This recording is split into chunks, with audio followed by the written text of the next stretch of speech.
మనందరి పట్ల ఏది తక్కువ చేసినటువంటి వాడు కాడు.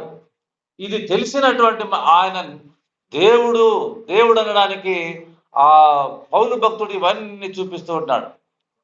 చూడండి, ఆయన నిరంతరము నీవేమైనా దిగులుగా ఉన్నావా, నాకు దేవుడు ఇది చేయలేదని? నీకు అది చేయలేదు అని అనిపిస్తూ ఉందంటే అది నీకు చేయకపోవడమే నీకు మేలండి. నీకు చేయకపోవడమే అది మేలు.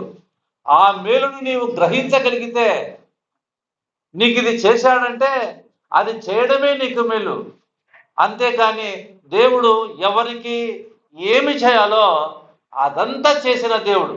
అందుకనే దేవుని వాక్యంలో ఏం రాయబడిందంటే, ఈయన ఎప్పుడు 1 గంట సేపు కాదు, 2 గంటల సేపు కాదు, 1 సంవత్సరం కాదు, నిరంతరము శాశ్వత కాలానికి ఆయన స్తోత్రం